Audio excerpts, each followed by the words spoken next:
Hotep family, Hotep family, and welcome to the Body Temple's Vital Nutrition Workshop. Today we will be discussing nutrition basics, food combining, and meal planning so that you can make the rest of your life the best of your life. Now, first, I want to give reverence and respect to our ancestors, just by saying that we are the sum total of all of our ancestors' greatness. And I definitely always want to say that at the beginning of every class and everything, because all of my appreciation goes to our ancestors. If they were not alive and if they were not intelligent and cool and beautiful and all the things that we are, we would not be here. So I'm sure that you can see my screen. This is the Vital Nutrition Myths and Facts presentation that I put together. You can comment, I'm sure, if you have any questions, but I'm going to go ahead and get started since we are streaming live.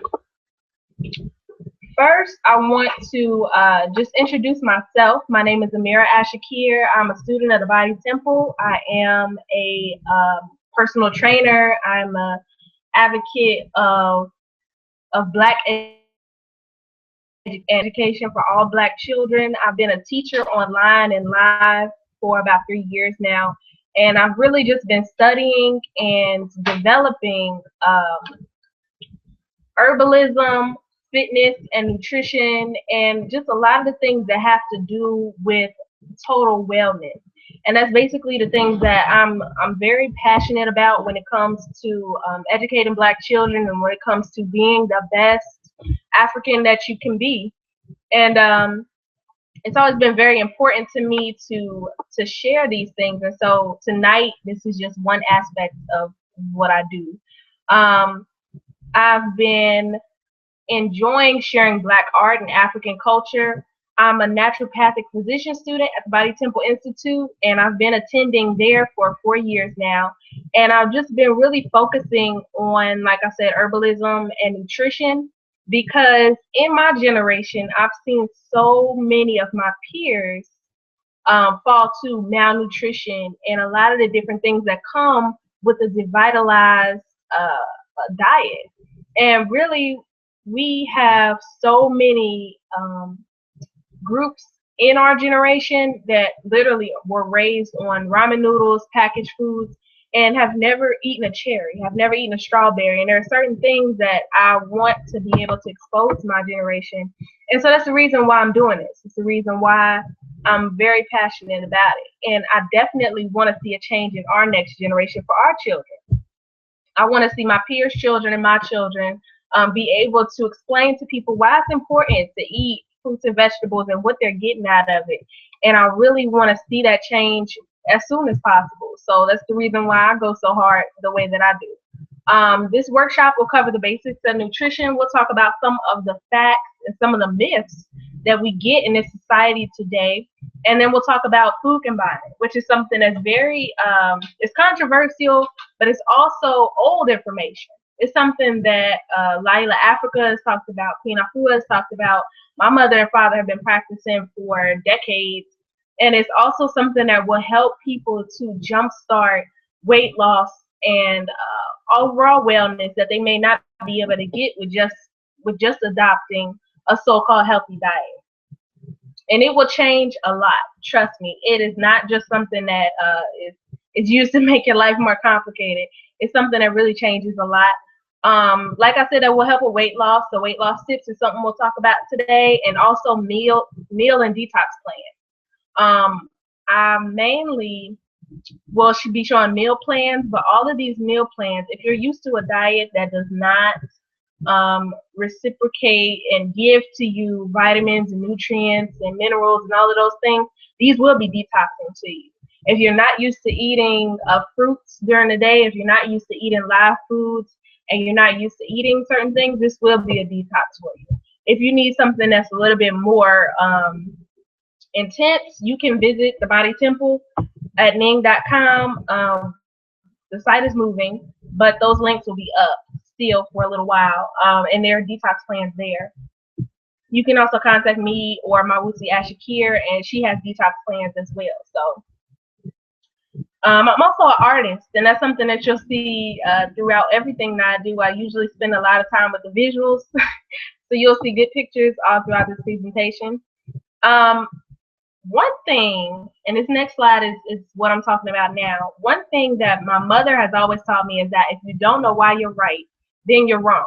If you don't have an explanation for the reason why you do something, then you're completely unfounded in why you did that in the first place. And so, first, I want to just take a look at what we don't want, the standard American diet. And standard American diet, this is what I mean by this. People who might go to McDonald's, before work, for a egg McMuffin, or whatever they call it. They might get maybe eat a packaged oatmeal, might eat cereal, a sugary cereal or something like that for breakfast, and then have a snack that might be some kind of dessert cake or some kind of snack like that. And then for lunch, they might go to a Chipotle, and then for dinner, they're going somewhere else to get, something else. People who barely cook, things like that. Those are things that I add into the standard American diet. Basically, a lot of packaged foods are components of the standard American diet. You'll see a lot of foods that are high in trans fat, a lot of foods that are high in sugar and salt, which are very intense flavors, and they're flavors that are the most addictive. So you'll see in the standard American diet a lot that salt and sugar are the most used flavors.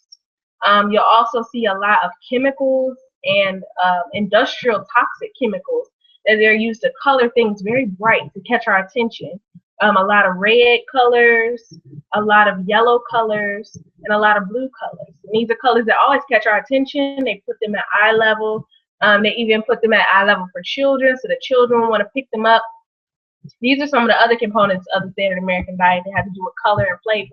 The smells are very intense. If you've ever been on a bus and sat next to somebody who was chewing gum, whether it was a fruit flavored gum or peppermint flavored gum, whatever the flavor of the gum is, you can immediately smell it when you open it.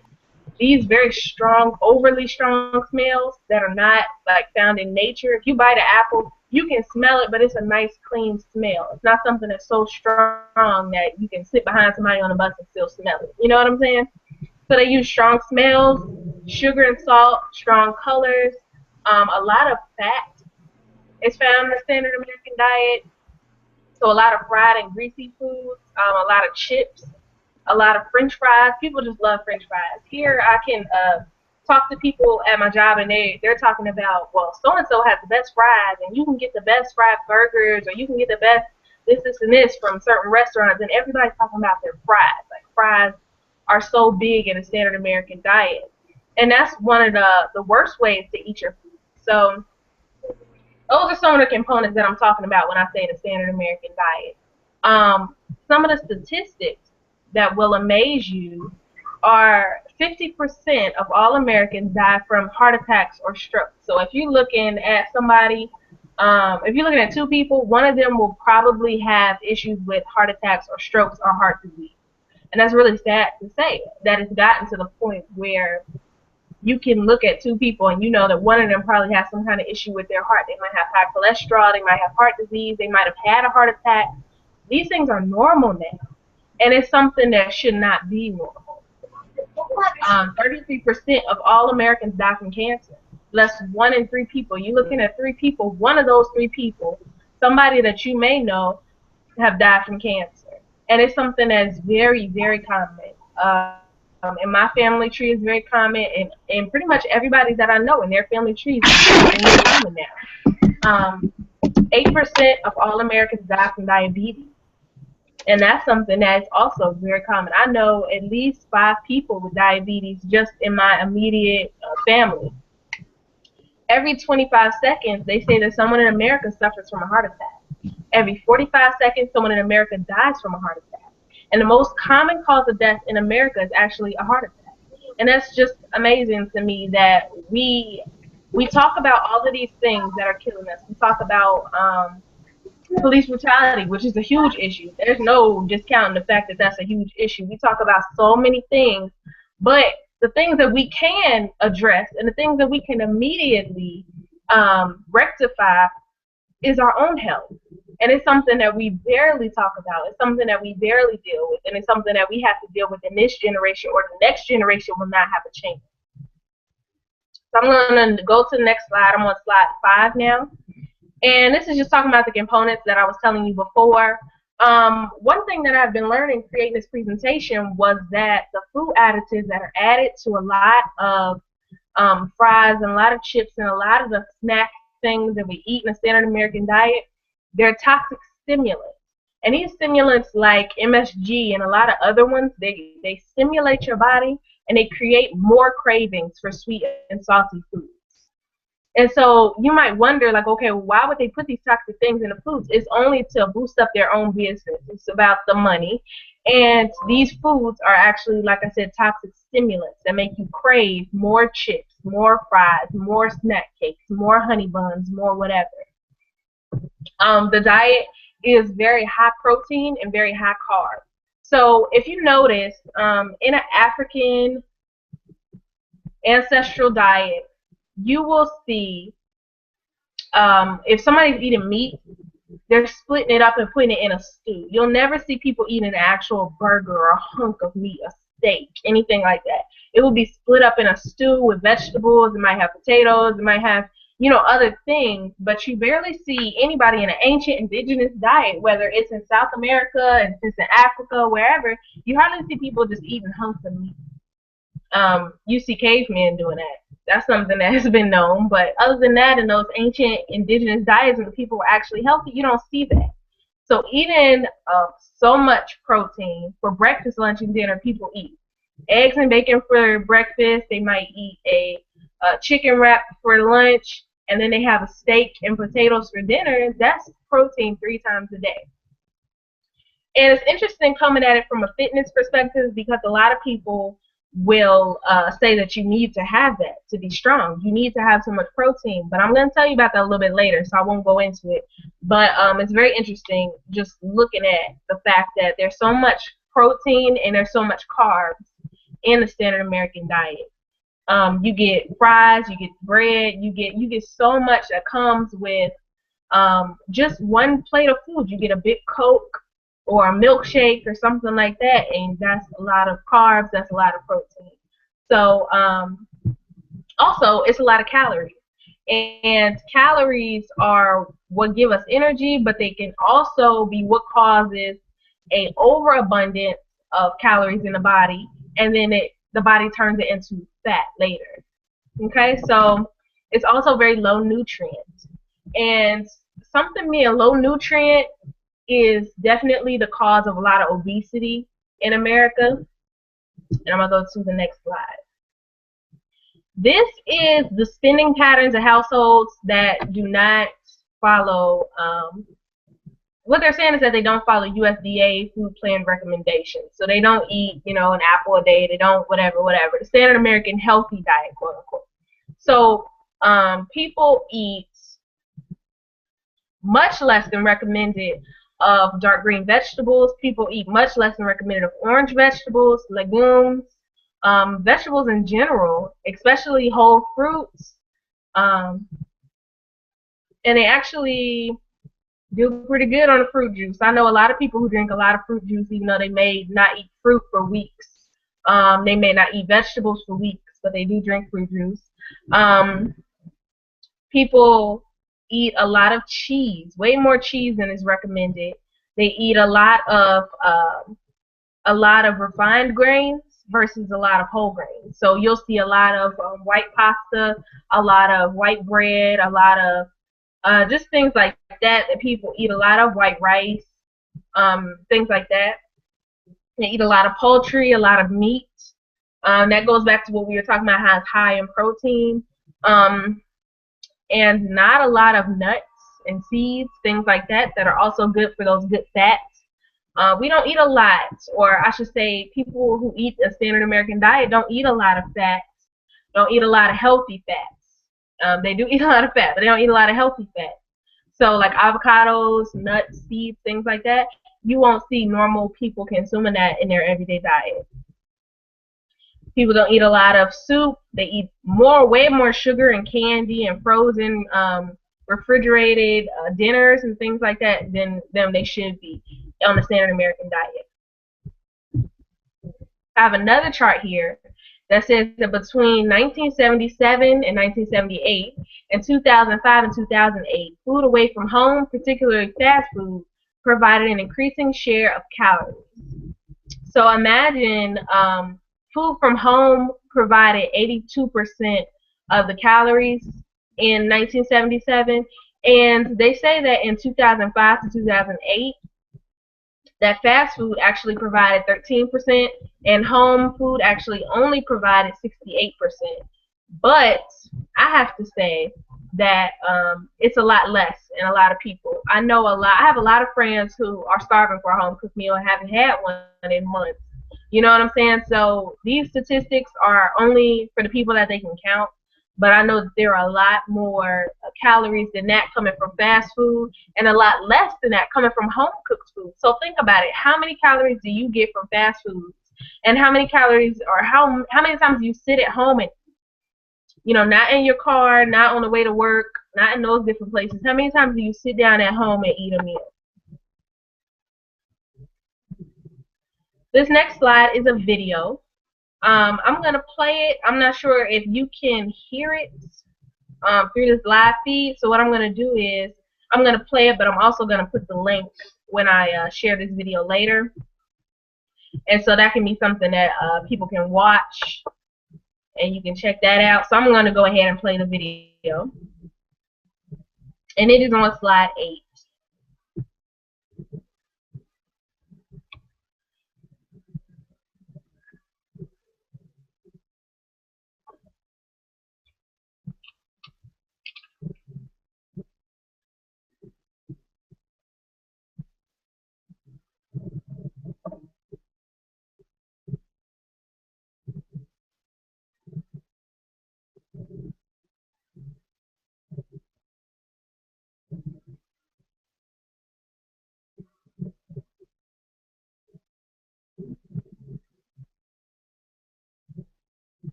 Okay, sorry. I don't know what I was doing. I went past the slide, but I will definitely put the link in the text chat or in the Facebook, in a Facebook status, so that you can watch the whole thing. But that was pretty much the end. I thought this video was really good because it talks about some of the excitotoxins and some of the things that we find so much in a standard American diet. We find MSG, aspartame, artificial sweeteners. And it was very interesting what he said about artificial sweeteners. He said that ants will come and they will pick it up and bring it back to the nest, but they never come back for more. And so I don't know if it kills the ant or what it does, but it's really not healthy. And if it's not healthy for ants who are, their bodies are made to consume sugar, it's definitely not healthy for us, because our bodies are actually made to consume unrefined sugar in the form of fruits, even sweet dried fruits like dates and things like that. Those are more healthy for us than a refined sugar. and especially a white sugar, which is so abundant in the standard American diet. So this next slide is talking about how standard American diet may, and I keep clicking it, it may cause high blood pressure, malnutrition, high cholesterol, obesity, diabetes, heart disease, stroke, and autoimmune disorders. And it's interesting because I know a number of people who are my age who are now getting things like diabetes, who are getting things like obesity at young ages, high cholesterol, malnutrition is very apparent. They might have weak nails, weak hair, the way that they eat things. You can just tell, like the ice craving. I see that so much in my generation when people just want to eat ice. I mean, we'll go and get crushed ice and just eat it. And that's a show of malnutrition as well.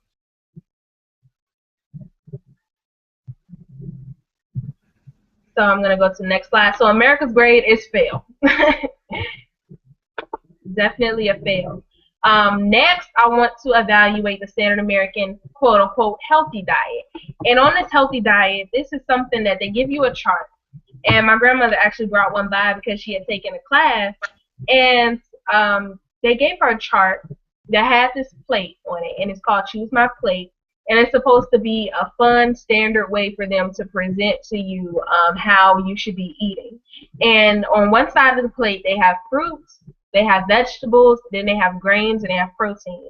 They have, they have dairy, so I guess milk, and then that would be a full meal.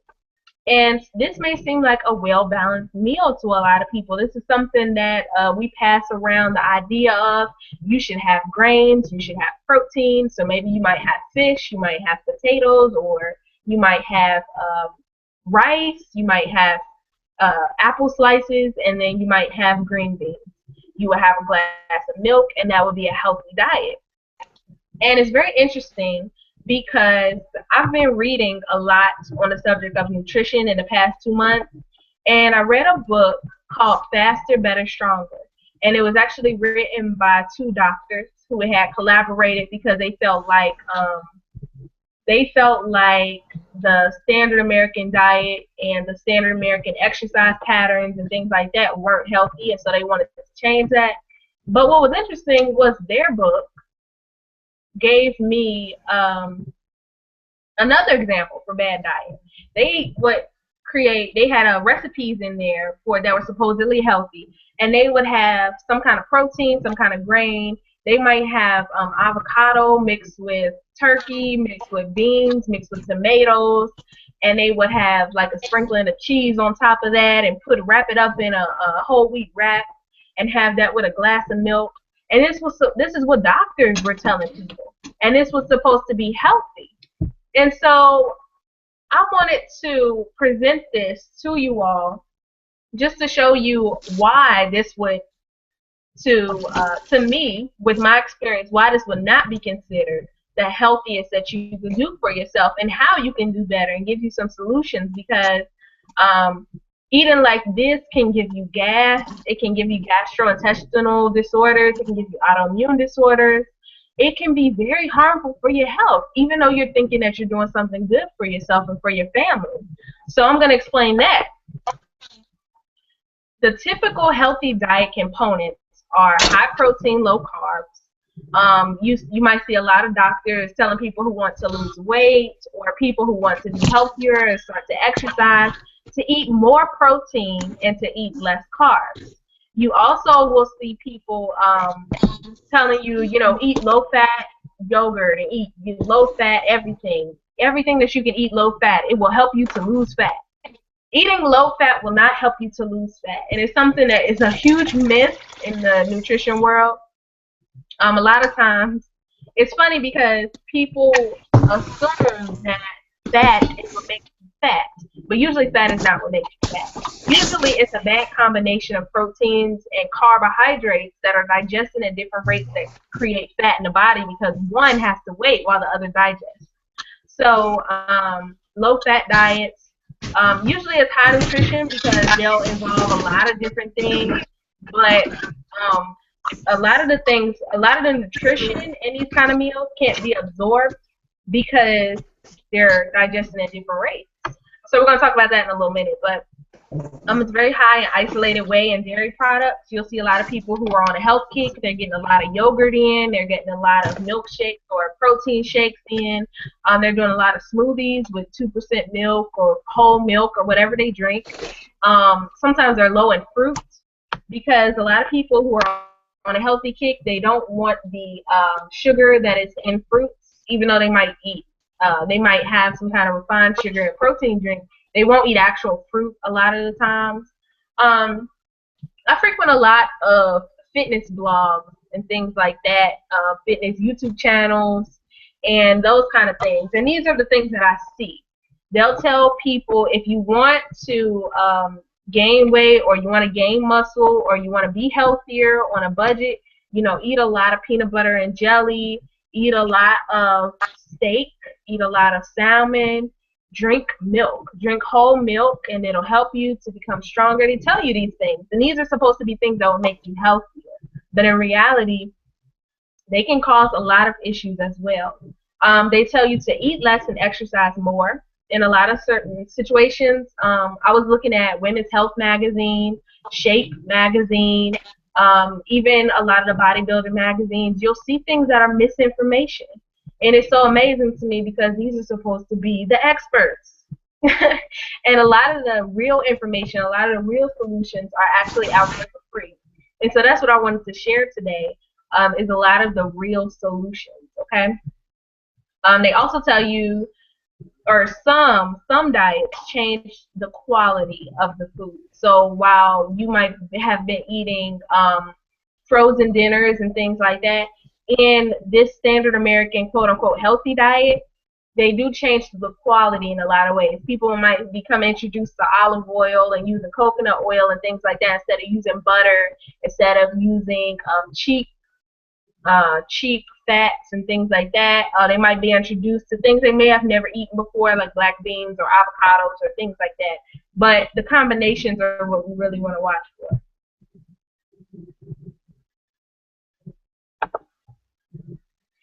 So this is one of the weight loss meal plan breakdowns. And this is something that I saw in Faster, Better, Stronger. And I've also seen in, like I said, the Women's Health magazine and things like that. I think I actually found this in the Women's Health magazine. And this is going to be about 1,700 calories. So this would be something that your doctor will recommend. This would be something that a lot of people would recommend to you as something that's healthy, okay?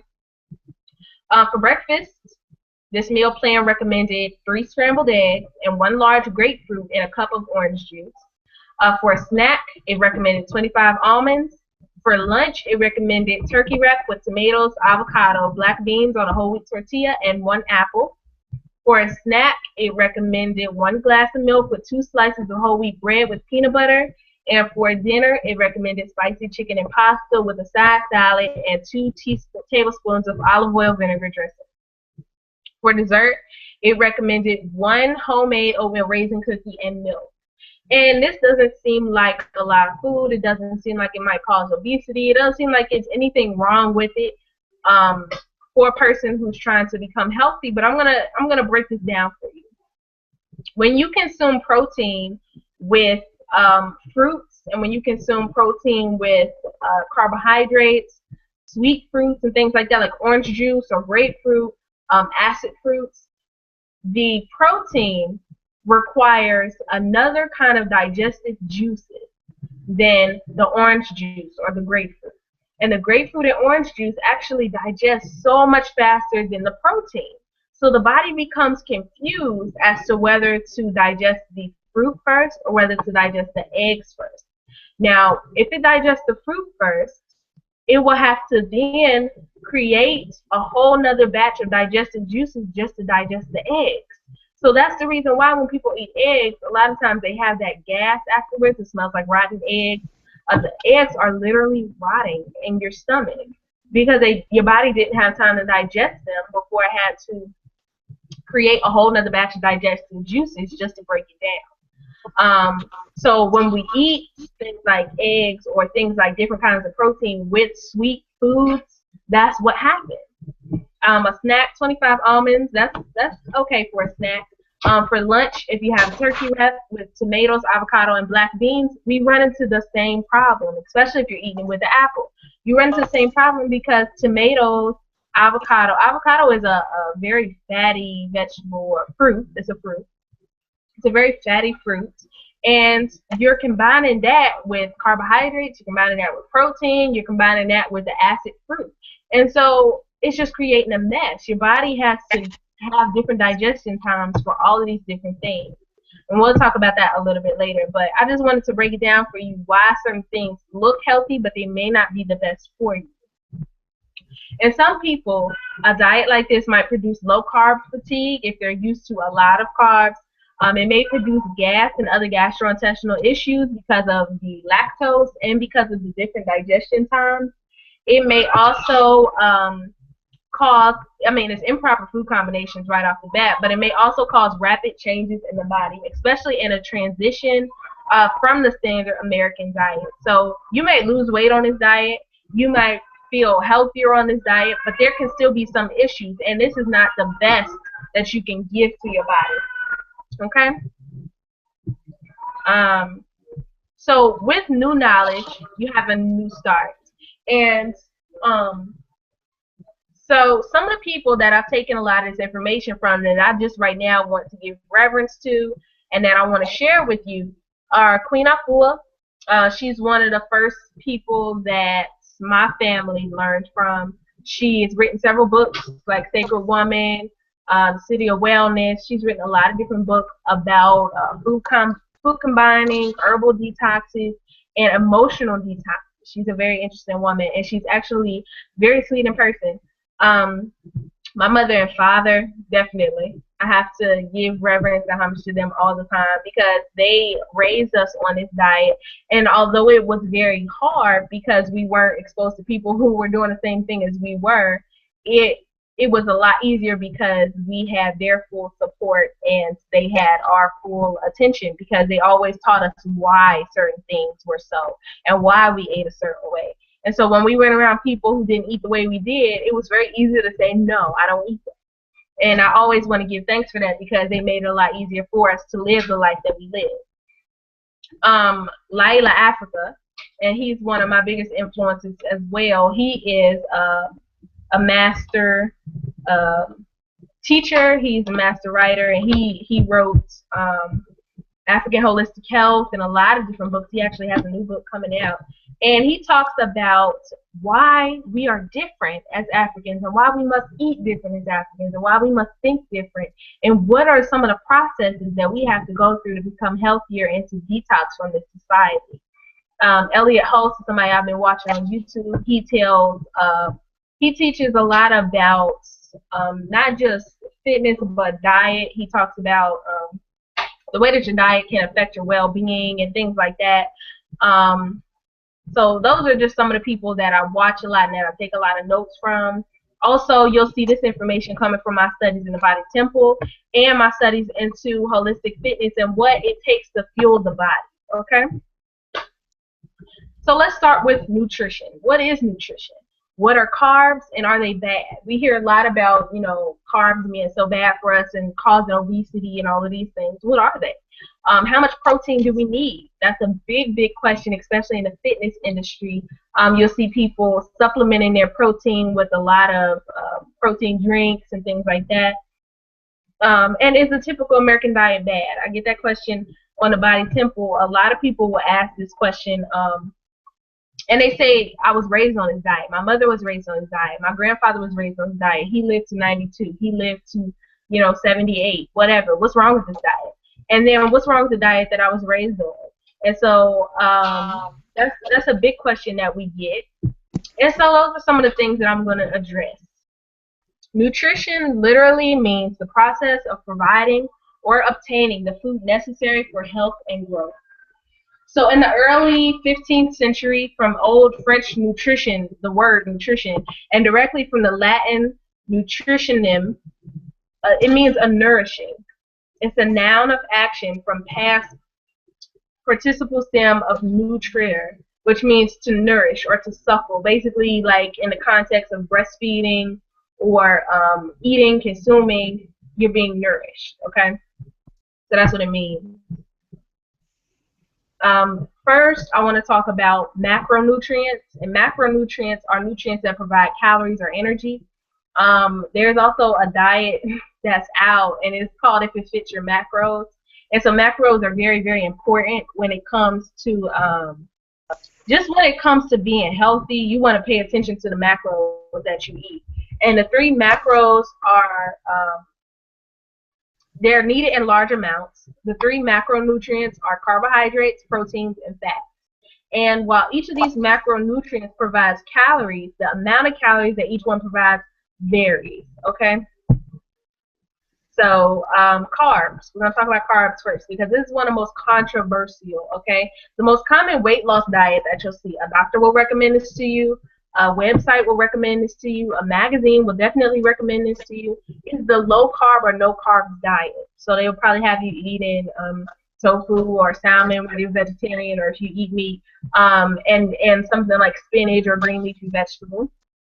The general idea behind this diet is that studies where people ate more than 50 grams of carbs a day versus people who didn't show that low carb diets lead to weight loss. And this is kind of like a no-duh moment. And I say that because the reason why the low-carb group lost weight was because their bodies were actually used to receiving a diet high in carbs to fuel their everyday activities. And so the people who didn't lower their carbs didn't lose weight because their diet stayed the same. They were used to not eating. They were used to eating carbs. And so when you take them out and your body's used to being fueled by carbohydrates, of course you'll lose weight. So it will help you to lose weight, but that doesn't help you to understand carbohydrates. And that's something that I want to do just so that you know if that's something you need to have in your diet or if that's something that you can do less of. So I'm going to go to the next slide. And the next slide is slide 21. And it's basically just explaining what they are. And carbohydrates are macronutrient that we need in the largest amounts. So it's something that gives you directly gives your body fuel. And it's funny because it's something that we're told that we need a lot of, but to be very honest, there's a diet called the ketogenic diet that's out there today. It's something that you can look up if you're interested.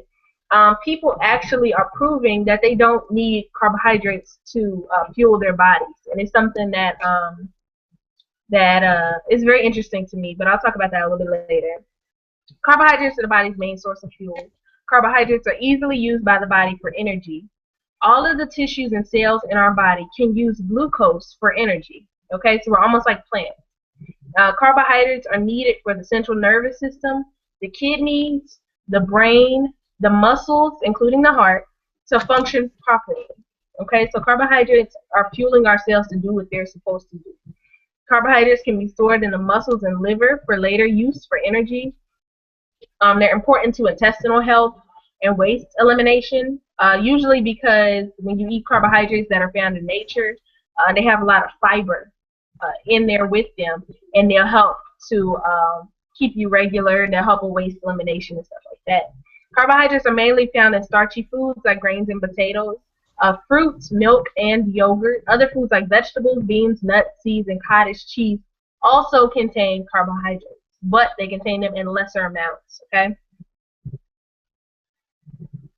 What type of carbs are good to consume? And I have two lists here, and this is not hard and fast. There are some things that are good for some people and bad for other people. So if you see something like quinoa and you're allergic to it, definitely don't eat it. But good carbs include carbs that are not very processed. Okay, there are things that they grow that way in nature. Like quinoa, it grows like that in nature. Sweet potatoes grow that way in nature. Of course, you're not going to be eating things right off the stem unless you are a raw foodist. So things are going to be minimally processed, like they have to take the rice off the grain, off the stem and process it or whatever. But things like sugary cereals, things like white breads, donuts, sweet dairy products, like ice cream and things like that. Things like carbs with added sugars, pasta, things like that, they're actually not good for you, because when you process something so much, you take away a lot of the vitamins and minerals that your body needed to digest it. And it's so funny because our bodies are so smart and the earth is so smart. So the earth will literally, when something grows like rice or even like sweet potatoes, I'll just use something on this side. Brown rice comes with vitamins, it comes with minerals, and it comes with fiber. And you need those same vitamins, minerals, and fiber that are inside of you. You need those exact amounts to help your body to digest it. But a donut may not have any fiber. It may have very little fiber. It may have 1 gram of fiber or whatever. And that's not enough to help you to digest it. So it becomes stuck and it creates issues. Versus where natural fruits and vegetables, beans, rice, quinoa, amaranth, these natural grains and these natural beans and things like that, they have the fibers, vitamins, and minerals that you need in order to digest it. They have the exact perfect amounts, okay? So that's something that I find very interesting. It's just the intelligence of the human body and the intelligence of the earth. And this is something funny, and I call it a fun fact because it's something that you really have to dig deep to understand. But we are so much like plants in the way that plants actually use glucose for energy, just like we do. Plants capture the energy from the sun. They break it down to carbon dioxide and water, and then they break it down into glucose. And then it's used as an essential part of the plant's metabolism. So plants' proteins, enzymes, and even its genetic makeup are all produced thanks to glucose. Plant glucose is also changed into fats and complex carbohydrates, which are starches. So they basically are the start of the process, and then we take that glucose and we turn it into energy, which is what plants do as well. So it's interesting. Carbohydrates, whether sugars or starches, are digested in the intestines to form glucose.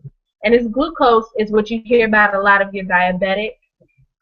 It's actually transported around the body via the bloodstream and it's taken into the cells to be converted into energy. And then the hormone insulin, which you'll hear a lot about if you're diabetic, is secreted by the pancreas within the abdomen, and it controls this action of cell glucose uptake. So it controls how much glucose your cells will take in. So we can reap the benefits, the health benefits of good carbs by choosing carbohydrates full of fiber. And that's what I said before, like whole grains, ancient grains like quinoa, amaranth, millet, things like that. Fruits, vegetables, and beans are great for you. Even potatoes, sweet potatoes, you know, like not the white, but the red and the yellow potatoes are better for you than a processed food.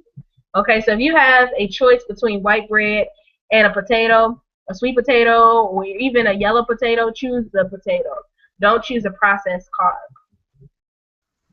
Carbohydrates give the body great amounts of energy by breaking down into glucose.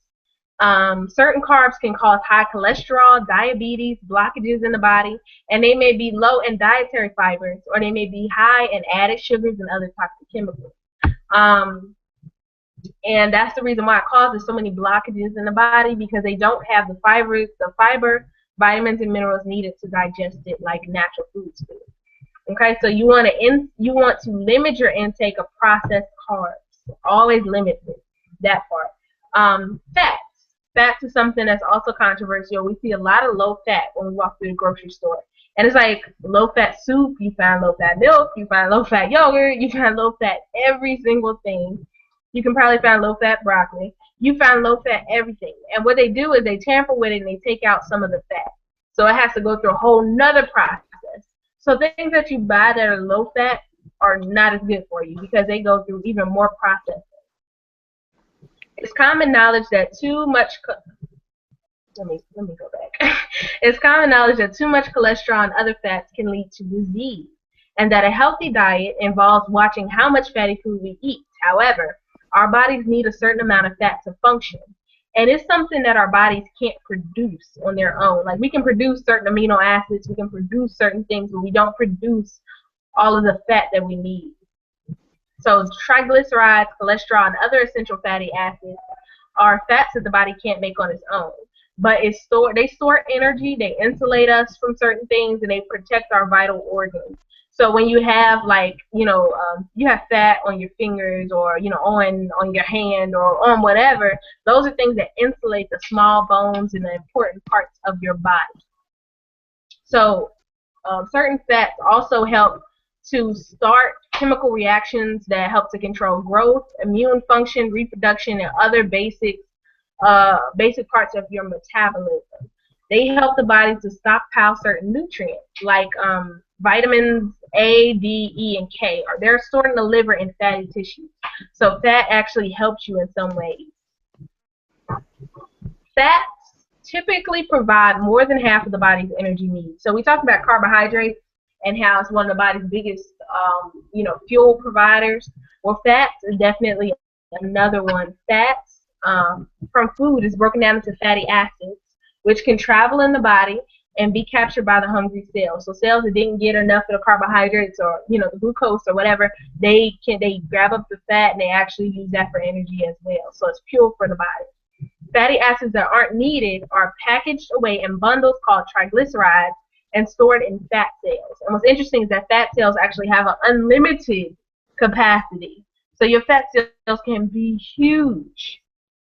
And usually, like when you eat toxic foods, you might eat flaming hot Cheetos, or you might eat ramen noodles or something, and they have that MSG or that aspartame, or those very bad chemicals that they add to those things. Your body will actually push those toxic chemicals into fat cells, which are making your fat cells grow, which is creating more fat in your body. So eating those low quality, bad chemical foods can make your fat cells bigger, which can make you fatter. So it's not all about the fat that you eat, although diets rich in saturated fats and trans fats raise blood cholesterol concentrations, and they also will give you clogged arteries.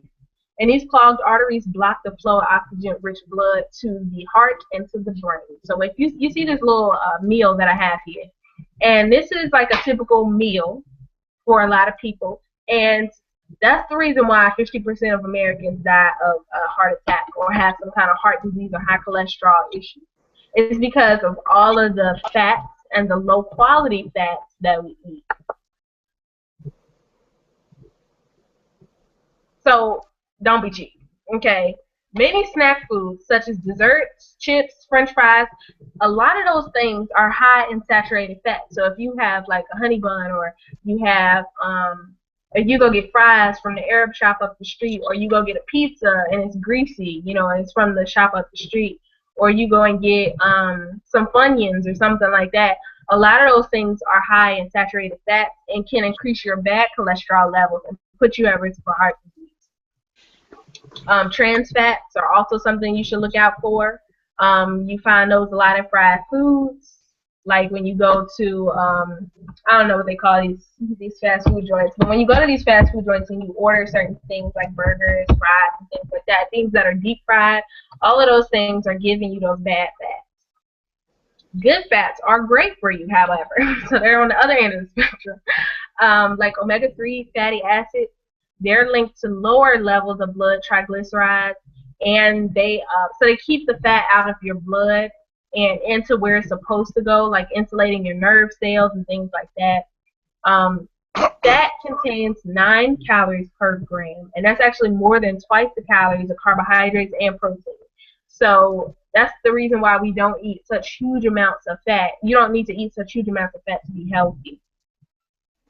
Fat also helps you to absorb vitamins. And I talked about this before, but you use fat, your body uses fat to build nerve tissue, and it uses fat for a lot of different things. Fat is something that we actually need, but you need to look for it in foods like avocados and foods like pumpkin seeds, sunflower seeds, cashews, almonds, pistachios, things like that are where you can get your good fats from. Olive oil, sunflower oil, which is a good one. You can really taste the sunflower seeds. Also from, what's that? Coconut oil is another good one.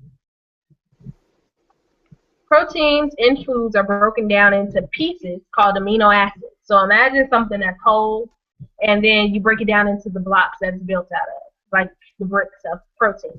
And then they're then used to build new proteins. Like imagine you're eating beans and rice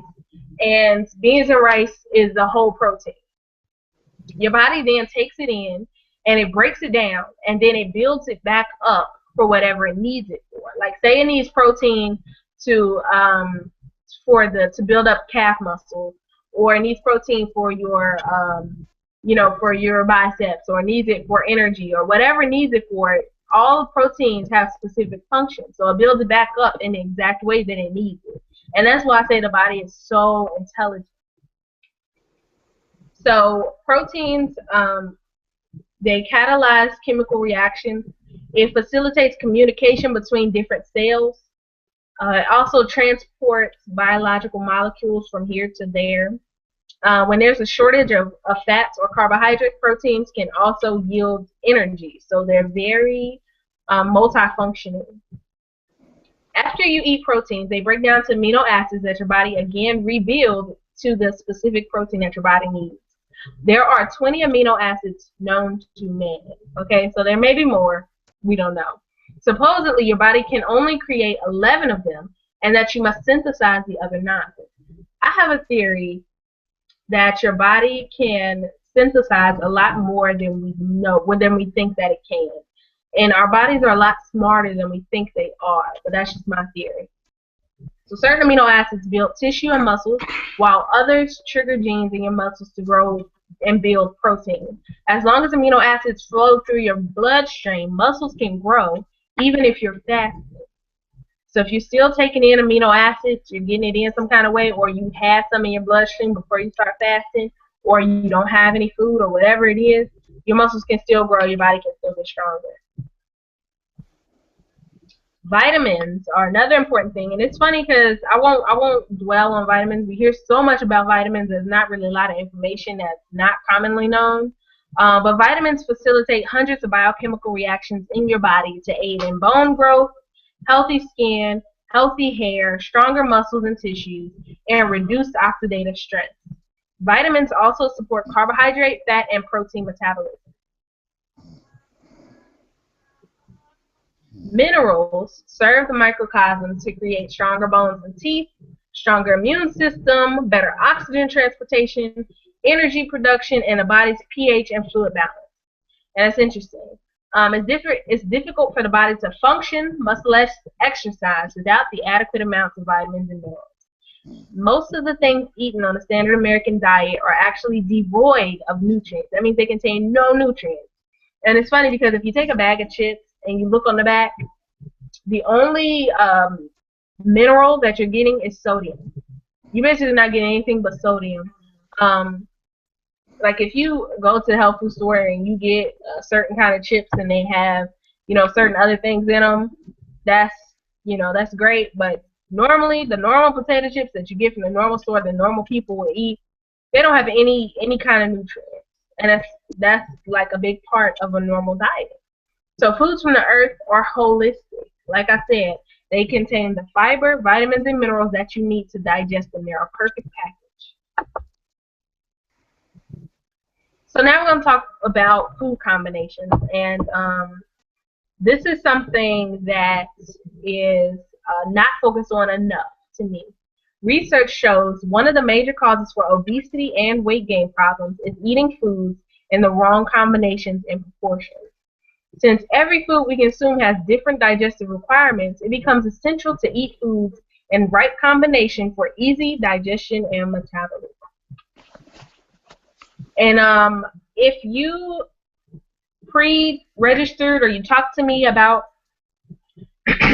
taking this workshop, I sent you my notes in an email. But if you didn't, I can post those up a little bit later about, the different digestion times and stuff like that. But I do have some of those things in this presentation. Bad combinations can cause weight gain. Besides gaining weight, eating foods in the wrong combinations can also result in severe indigestion, discomfort, and putrefaction, And the undigested food, being a breeding ground for bacteria, can lead to a variety of digestive problems. Excuse me. These digestive problems can be like acidity. I know a lot of people might taste like an acid taste in their mouth after they eat, things like that. And food might be coming back up. Constipation, bloating, heartburn. Even when we talk about, and this is something that's really common, is the itis. You know how we get the itis after we eat a big meal? The itis is actually usually because our foods are digested at different times and your body has no energy to give to, everyday activities. So you might eat steak, potatoes, and green beans, and this may look like a balanced meal, but your body can't digest the potatoes and the steak at the same time, much less the green beans. And so it's fighting to digest them while one is basically rotting in your body. And so your body's going through so much that it has no more energy. That's the reason why we're so tired after big meals. Okay? So proper food combining is vital for good digestion, nutrient absorption, and for maintaining the overall health of the body. But to decide what to eat and how to make the right food combinations and when to eat, it's a bit complicated. And it's only complicated because we're used to just throwing things on a plate and eating it. You know what I'm saying? And this is a plate of quote-unquote soul food that's pretty typical. You got the collard greens, you got the fried chicken, you got the pinto beans, you got the macaroni and cheese, and you got something else. It might be mashed potatoes or something like that.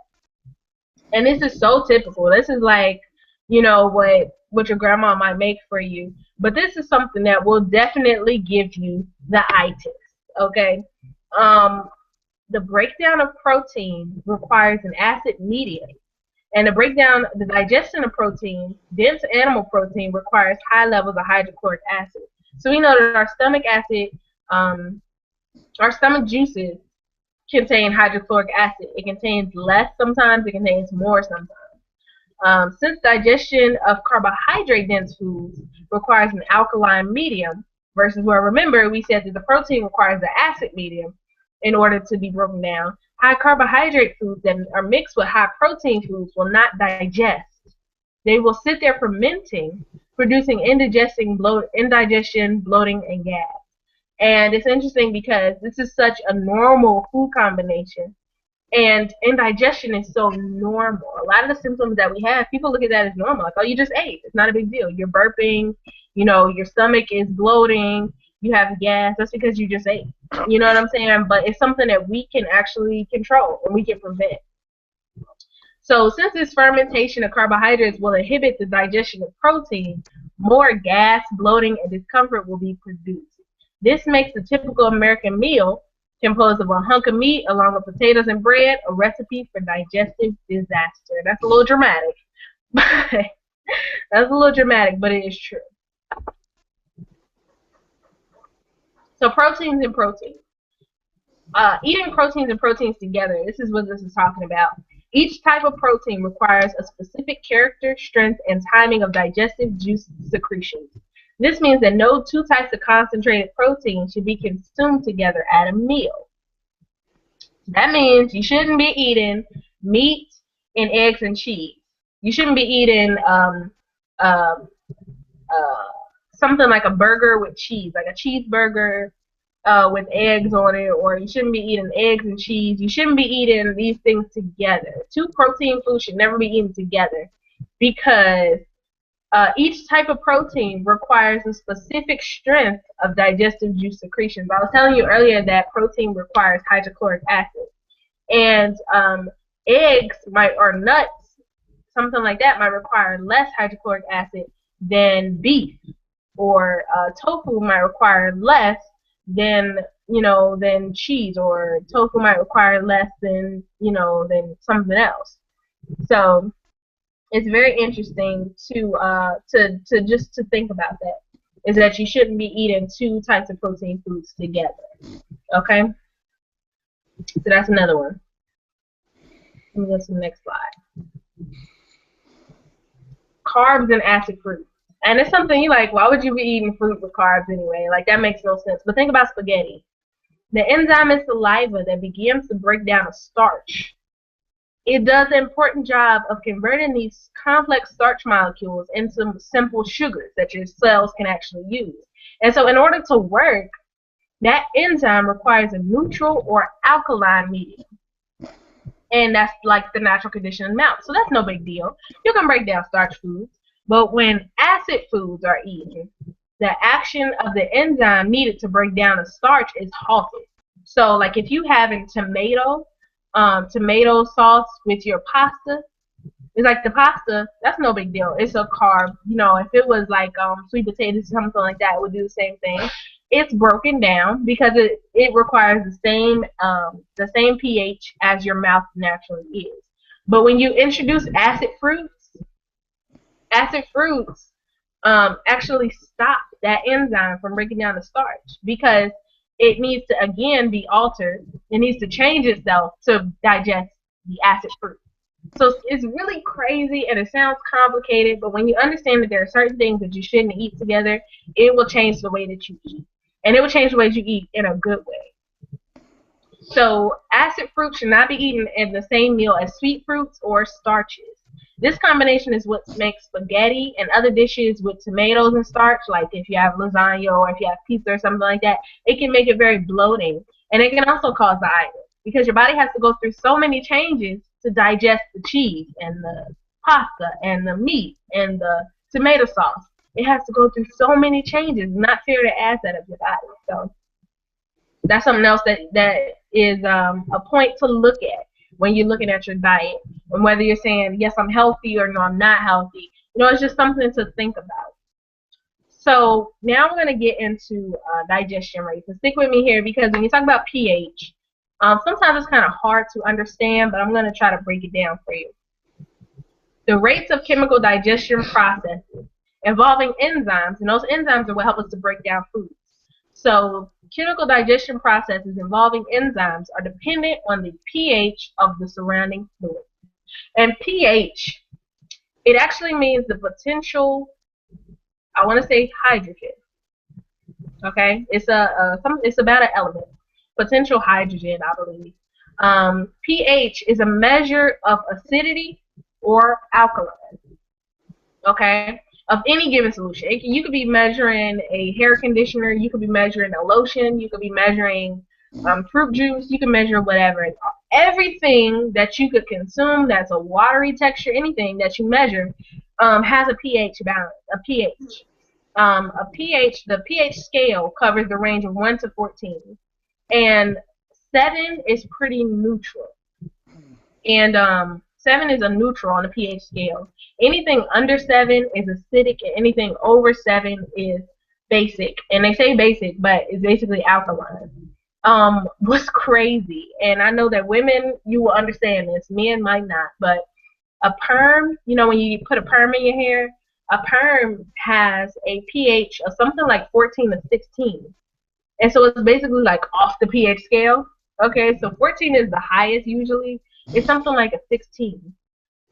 And that's the reason why it burns so bad. Okay, that's the reason why it can literally eat through your skin. It can damage your hair follicles. It's because it's at such a high pH because it opens up your hair follicles.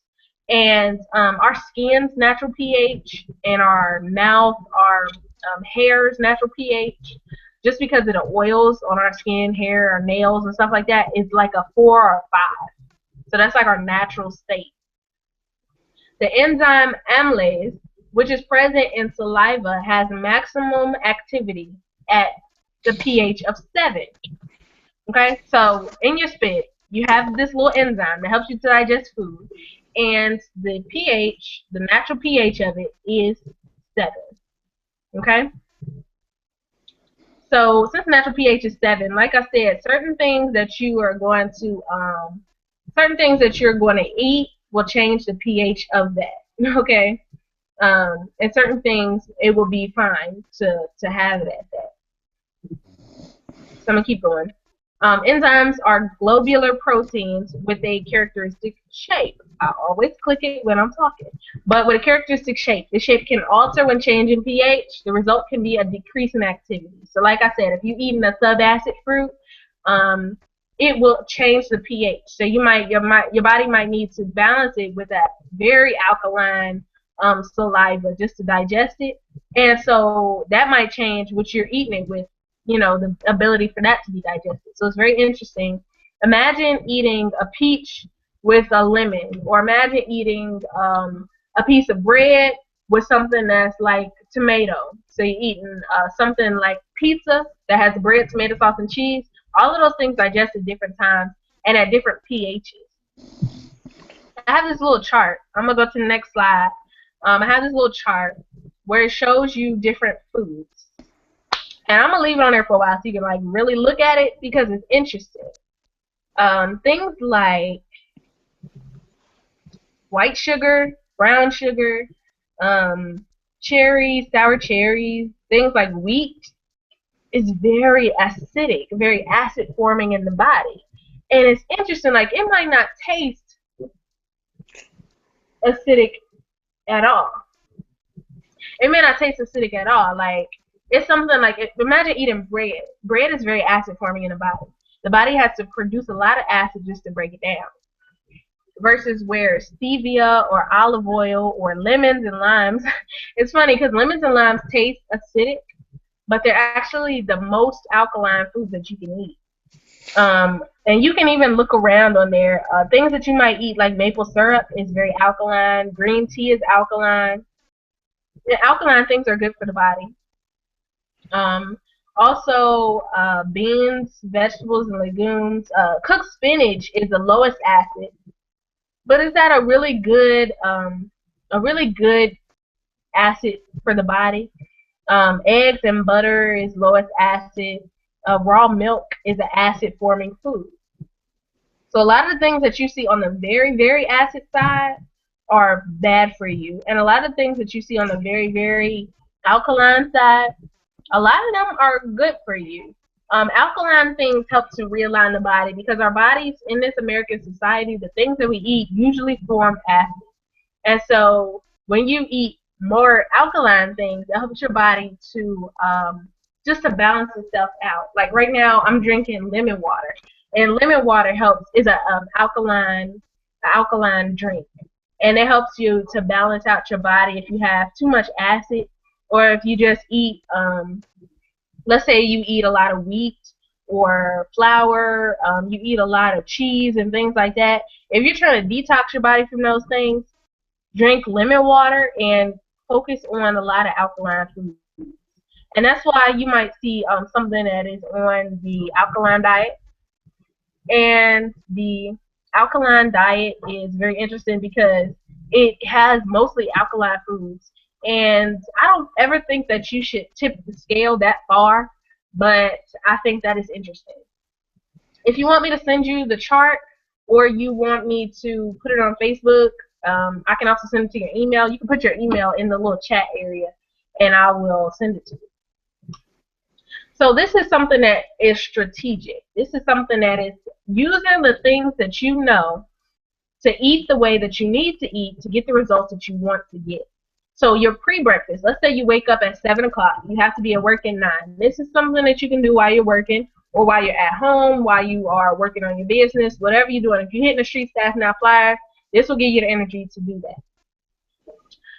You start out with lemon water in the morning just because during the night your body accumulates acid from the digestion process and whatever you ate the night before. Then you want to have breakfast, and that breakfast can be at like 8 o'clock, and it can be 2 apples. You can eat oranges, you can eat bananas, you can eat whatever fruit you want to eat. 2 pieces of fruit. As your snack at maybe 11 o'clock, it can be a Lara bar, and those Lara bars are like they're basically like just nuts and dates, and they're really good. You might want to try them out. They have a lot of different flavors, but that's something that you can eat during that time, or you can eat like nuts or seeds or kind of trail mix or something like that, dry fruit, whatever you want at that time. Lunch between 10 a.m. and 2 p.m. This is something Layla Africa says. He says that it is the best time to eat a meal, especially one high in fats or proteins, because fats and proteins take a long time to digest in the body. So you want to eat them during lunch so that you can have the whole day to kind of, digest it and burn that off. I'm giving away my slides. Make lunch your heaviest meal of the day. So at this time, you might eat something like, let's say you have a protein meal. You might eat quinoa. If you're vegetarian, you might have that with Seitan or something like that. And then you might also eat it with some leafy vegetables like cabbage or kale greens, or you might have it with a green salad or something like that. And then dinner can be your carb meal, especially if you just did it after a workout or something like that. This carb meal will be good to kind of refuel your body for the energy that you burned that day. So the carb meal, you can have something like cornbread. You don't have to eat cornbread, but it can be really anything. It can be sweet potatoes. It can be, like I said, yellow potatoes. It can be brown rice, whatever it is that you would want to eat in that place. Kidney bean stew, so you can have something with beans. That would be a nice carb to add with it. Also have it with the green salad. Those are things that process at about the same rate, and they also will digest at about the same saliva pH. So your body won't have a lot of changes to do. Like imagine eating as a play. If you have to change too many costumes at the same time just to make it look good, you're gonna be wore out. You know what I'm saying? So you won't have the energy to do the things that you need to do and to really deliver the way that you want to deliver. So always think about it like that, like it's a play, like it's a production. And so you want to give your body the best that you can. African foods for African folks. That's pretty much what I have to say. A diet for African folks should consist of plants from the equator region.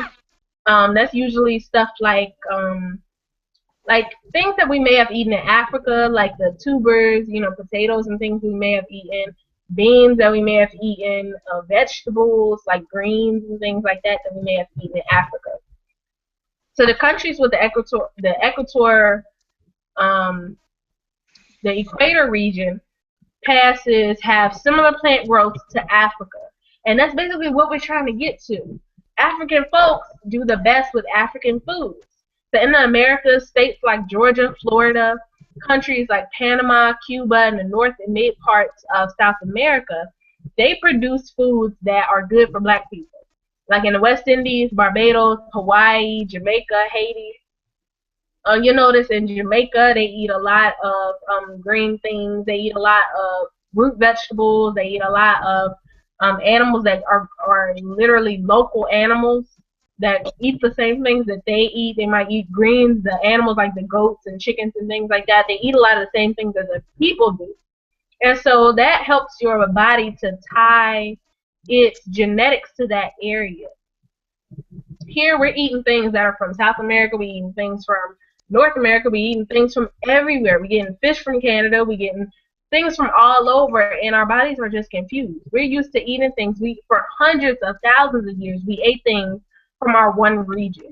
And so that's what we really have to get back to, is eating the things that we eaten in Africa and eating the things that are local to our area as well. I read a book, and this is something that I really recommend. You might want to get it, a book called Afro Vegan.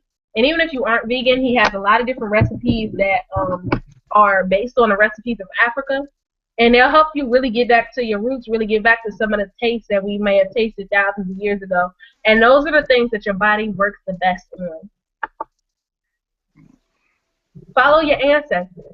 The African diet is based on whole, fresh plants like colorful fruits and vegetables, especially leafy greens, tubers like yams and sweet potatoes, beans. Look up black beans, kidney beans, red beans, all of those beans, nuts and peanuts. I have a brother who makes this peanut soup, and he was so good at this peanut soup, but it was something that he had learned from a part of Africa that he had went to. And when he came back to the family, he started to teach us how to make this peanut soup. And it's something just in my genes, in my soul, in my ancestor's soul that just loves this peanut soup. And I know that it has to do with my genetic information relating to those foods from Africa.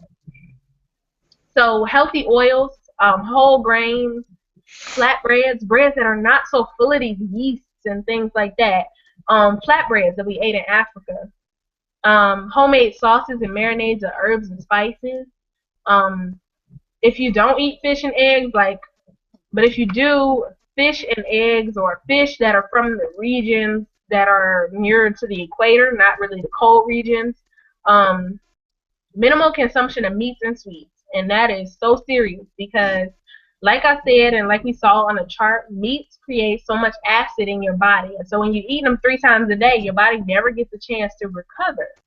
And so you just walk around with all of these acids in your body, and it's not healthy. It creates a lot more disease than can be accounted for. And I think that the modern industrial, quote unquote, healthcare system, they don't look for things like that. And that's something that we have to be aware of and responsible for, because they don't cover that on your health insurance. Obamacare don't care nothing about you been eating a lot of meat, and so you got a lot of acid in your system, and so what do I do? He don't care nothing about that. So what we have to do is we have to take responsibility for our health, and we have to start eating in a way that we can take care of the issues that may pop up. If you have anomalies, like things that happen that are just so catastrophic for your body and so traumatic, these sicknesses and diseases that we go through, it's not fair to put your body through that if you don't know how to fix it. And you have to take yourself to somebody who, knows people who eat like this every day. They know what to do to fix it. Eat a way that you can help your family. You can heal your family. So that's something that I definitely suggest.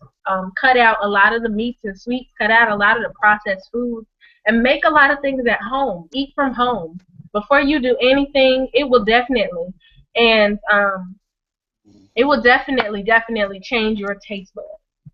And my fiance, he came from eating everything, eating fast food, eating, a lot of fried foods and things like that, to now his taste buds are so completely changed that if he will go back and eat something that he ate 5 years ago, it would probably taste very different and disgusting to him. Just because now he's been eating a lot healthier. And so your taste buds will change when you start to eat at home more, when you start to drink more water, when you start to eat more fruits and vegetables, when you're getting more nutrients. And what's very interesting about eating like our ancestors and combining our foods correctly is that they will help our body to actually absorb the most maximum amount of nutrients that we can absorb. And so we literally become healthier just by becoming smarter and making this choice in our diet. So my last slide is solutions. And this is just what I was talking about. Eat more raw fruits and vegetables. The more raw fruits and vegetables you eat, the more maximum amount of nutrient absorption you can get from them. It's the best, absolute best way to eat your fruits and vegetables because, like I said, the earth packaged them perfectly. There's nothing else that the earth needed to do to make them perfect for your body to digest. They have the right amount of fiber, the right amount of vitamins and nutrients, and the right amount of everything to help you to digest them. Exercise regularly. And it's something I'm so serious about. Like I said, I come from a very fitness-oriented mindset because it's what I'm interested in. But think about it. For thousands of years, our bodies were used to walking around, whether we were tending a field, whether we were tending to animals, whether we were tending to babies, whether we were building civilizations, whether we were erecting monuments, whatever we were doing, we were moving constantly, every day, all day. And so when we don't do that anymore, when we sit behind a desk all day, when we, we get on a bus to go to work, we don't walk anywhere. It's so funny in this area. People look at us crazy when we walk places. Like places that are just like 1 mile away, 2 miles away, and we like, oh, we can walk. It's not a big deal. People will throw rides at you because they just don't understand why you would possibly want to walk. And it's very interesting because our bodies were made to walk. Like, why is this such a big deal? Our bodies were made to get from point A to point B by walking or running, whatever it is that you need to do, whether you need to dance more regularly just to get more exercise, whether you need to jog, or you're the type of person who likes to lift weights, or you're the type of person who likes to, whatever you like to do it regularly. Eat higher quality proteins, fats, and starches. And I say that because these are macronutrients, and these are the things that when you eat proteins, you're not just getting protein, you're actually getting vitamins and minerals too. You're actually, when you eat fats, you're getting vitamins and minerals. When you eat starches, you're getting the same thing. So look at those and eat those in a higher quality, okay? If you eat them in a higher quality, your body will definitely thank you for it, because it's something that you might not be used to. And eating them in a higher quality, like you might eat vegetable oil or canola oil and you might use those or whatever, but when you convert that to olive oil, when you start buying coconut oil and using that in your baking or using that in whatever it is that you eat, your body will start to respond. Eat olive oil, just olive oil, no vegetable oil, no cheap oils for 1 month, and watch your hair start to be shinier. Watch your skin start to be clearer. Watch your nails start to grow. Watch different things happen in your body. When you eat your carbs, fruits, fats, and proteins in separate meals, you will definitely see changes in your gas and bloating. You will see changes in your body that you never thought that you would see. It's very, very imperative that you just try it. And if you try it and you realize it's too complicated, I understand. But if you try it, you will see some changes in your life that you may have never imagined there could be. I know a lot of people who say, I just have digestive issues. When I eat, food comes back up sometimes. I have a very acid taste in my mouth after I eat. They have digestion issues. It might start to erode their teeth. Certain things might happen. But when you start to eat your carbs separately from your fruits, your fats, and your proteins, your body will start to react a lot smoother to certain meals. And I can give you a lot of different examples of meal planning. I actually am working on a 8-week meal plan. So if you're interested in that, like I said, put your email address in the text chat area or send it to me in an inbox on Facebook, and I will start sharing some of those things with you, because I'm looking forward to, in this year, just sharing the things that I love, and I'm looking forward to really being able to expand in that way. Also, remember, eat tropical foods. Follow your ancestral diet the best that you can. If you know that your people are from Africa, eat the foods that you ate in Africa. Eat leafy green vegetables. Eat tuber foods. Eat a lot of peppers and spicy foods that we may have eaten. Eat those things that grow next to the equator. Eat those pineapples and mangoes and things like that. Go for coconut oil. Go for a lot of those different things that are going to give you the best nutrients, because that's what your body remembers. And that's what your body can behave the best off of. And so that is the end of my presentation. This is the last slide.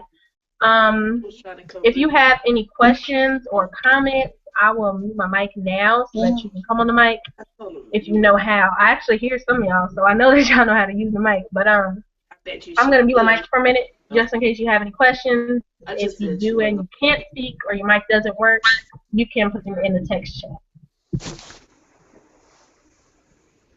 He said okay.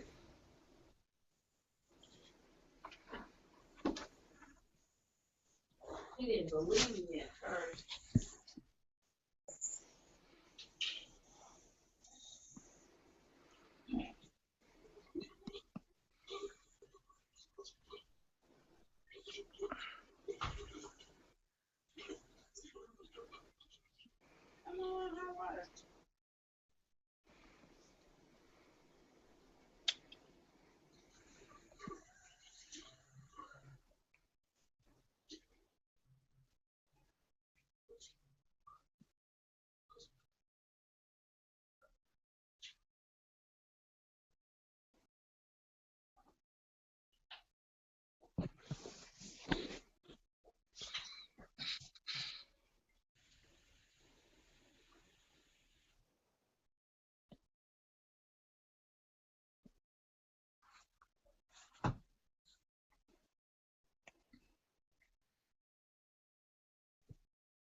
Okay, so today that concludes my presentation.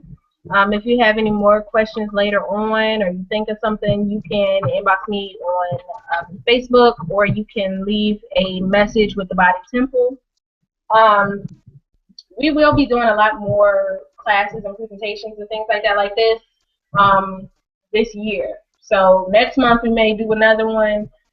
We may do another one after that. So if you have any ideas or you have any questions that you would like to see a presentation on, like if you know a lot of people with diabetes and you want to get a group together and start talking about how you can use nutrition and diet and exercise to become healthier, then you can talk to Mama Rusi Ashakir, and she will be able to help you with that, and we'll put together a presentation. So I want to thank you all so much for your attention and your for everything, just for your energy. Thank you so much.